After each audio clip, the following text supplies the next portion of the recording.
Small cap funds ने पिछले एक साल में बहुत ही अच्छे रिटर्न्स दिए हैं ऑफ ओवर 30%। इन्होंने लार्ज कैप फंड्स को बहुत ही अच्छी तरह आउट परफॉर्म किया है, जहां लार्ज कैप्स में सिर्फ 15.46% ही आए हैं इन द लास्ट 1 ईयर। लेकिन अगर पिछले 3 सालों की बात करें तो जहां लार्ज कैप फंड्स के 9.05% रिटर्न्स आए हैं, वहीं स्मॉल कैप ने सिर्फ 0.11% दिया है। यानी बेसिकली पिछले 3 सालों में इन्वेस्टर्स को स्मॉल कैप फंड से कोई भी रिटर्न्स नहीं मिले। हाउएवर एनालिस्ट की एक्सपेक्टेशन है कि इस साल में और अगले कुछ सालों में जैसे जैसे इंडियन इकोनॉमी ग्रो करती जाएगी, स्मॉल कैप में इन्वेस्टमेंट बढ़ते रहेंगे और ये अच्छे रिटर्न्स दे सकते हैं। इसलिए आज आपके लिए हम लेकर आए हैं top 3 small cap funds to invest in the year 2021। आज के इस वीडियो में मैं आपको बताऊंगा कि ये फंड्स हमें क्यों अच्छे लगते हैं, इनमें रिस्क क्या है और साथ ही साथ इनके फीचर्स भी डिस्कस करेंगे। प्लीज डू रिमेंबर, ये तीनों फंड्स किसी भी ऑर्डर में रैंक नहीं है। अगर आप जानना चाहते हैं कि इन तीनों फंड में से आपके लिए सबसे सुटेबल कौन सा है, तो अभी प्ले स्टोर से हमारा ऐप जेड फंड्स डाउनलोड करें। इस पर ना सिर्फ हम आपको टॉप रिकमेंडेड फंड्स बताते हैं, बल्कि आप इंडिया के टॉप इन्वेस्टमेंट एडवाइजर्स से सलाह लेकर अपनी इन्वेस्टमेंट्स कर सकते हैं। तो चलिए अब आगे बढ़ते हैं और देखते हैं कि 2021 के टॉप 3 स्मॉल कैप फंड्स कौन से हैं। लेकिन आगे बढ़ने से पहले do take that 1 second to scroll down and subscribe to our channel for regular updates on many more such videos. मैं हूं गौरव सेठ और आप देख रहे हैं जेड फंड्स। इससे पहले कि मैं आपको बताऊं कि टॉप 3 स्मॉल कैप फंड्स कौन से हैं, आइए एक बार समझते हैं कि स्मॉल कैप फंड्स होते क्या है और किन तरह के इन्वेस्टर्स के लिए ये फंड सूटेबल है। Small cap funds equity mutual funds की ही एक कैटेगरी है। ये फंड्स अपने एसेट्स प्रेडोमिनेंटली उन कंपनीज के शेयर्स में लगाते हैं जिनकी मार्केट कैपिटलाइजेशन 250th रैंक के नीचे हो। ऐसी कंपनीज जनरली साइज में छोटी और रिलेटिवली नई होती हैं। इसके कारण इनमें वोलेटिलिटी तो ज्यादा होती है, लेकिन इनमें रिटर्न जनरेट करने की क्षमता भी कई ज्यादा होती है। तो चलिए अब आपको बताते हैं कि वो कौन से 3 फंड्स हैं जो स्मॉल कैप कैटेगरी में टॉप है।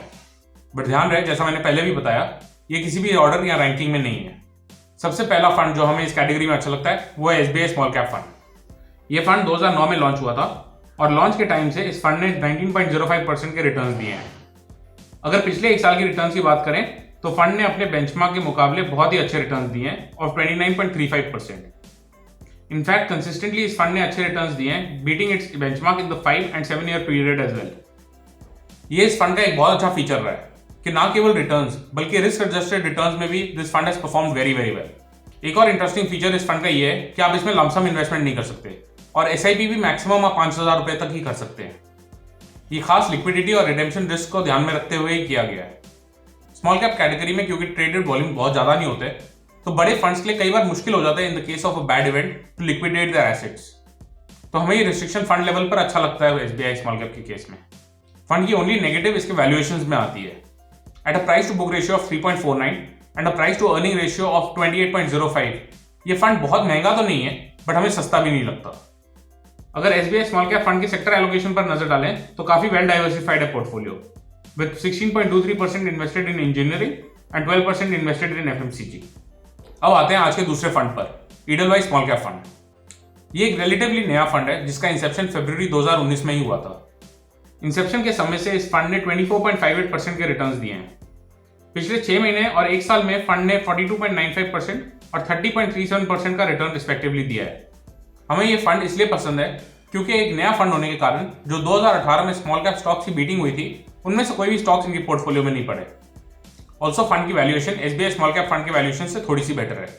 The fund has a price to earning ratio of 26.05 and a price to book ratio of 3.37। ये फंड इंजीनियरिंग और फाइनेंशियल्स पर ओवरवेट है विद 18.36% एंड 13.60% रिस्पेक्टिवली। बाकी सेक्टर्स में भी ये अच्छी तरह डाइवर्सिफाइड है। ईडलवाइस स्मॉल कैप फंड का जो एक नेगेटिव है वो ये है कि एक नया फंड होने के कारण इस फंड का कोई भी ट्रैक रिकॉर्ड नहीं है। लेकिन जैसा हम हमेशा कहते हैं कि पास्ट रिटर्न्स कभी ये नहीं बताते कि फ्यूचर में भी सिमिलर रिटर्न्स मिलेंगे। आज का हमारा तीसरा पिक स्मॉल कैप कैटेगरी में Nippon India small cap fund है। इस फंड का इंसेप्शन सितंबर 2010 में हुआ था और तब से फंड ने 17.05% के रिटर्न्स दिए हैं। एसबीआई स्मॉल कैप फंड की तरह इस फंड ने भी अपने बेंचमार्क को कंसिस्टेंटली बीट किया है। फंड के 1 ईयर रिटर्न्स 23.70% के थे और 5 and 7 year पीरियड में फंड ने 15.45% और 22.68% का रिटर्न दिया respectively. Nippon India small cap fund की वैल्यूएशन भी बहुत अट्रैक्टिव है। इस फंड का प्राइस टू बुक रेशियो 2.44 का और प्राइस टू अर्निंग्स रेशियो 22.74 का बहुत ही अट्रैक्टिव बना देता है इस फंड को। हाउएवर इस फंड का सबसे बड़ा नेगेटिव इसका एसेट्स अंडर मैनेजमेंट यानी टोटल फंड का साइज है। 10,000 करोड़ रुपए से ऊपर का ये फंड काफी बड़े लिक्विडिटी रिस्क के साथ आता है। फंड की अगर सेक्टर एलोकेशन की बात करें तो फंड केमिकल्स और इंजीनियरिंग में ओवरवेट है विद 16.38% एंड 15.52% रिस्पेक्टिवली। चलिए अब तीनों फंड्स के कुछ और फीचर्स को कंपेयर करते हैं। अगर एसेट्स अंडर मैनेजमेंट की बात करें तो एज ऑफ 31 दिसंबर 2020 एसबीआई स्मॉल कैप फंड का AUM 6,628 करोड़ रुपए का था। Edelweiss small cap fund relatively नया होने के कारण 623 करोड़ रुपए के एसेट्स मैनेज कर रहा है। एंड जैसा हमने बताया, Nippon has one of the largest AUMs in the category with 10,916 crore.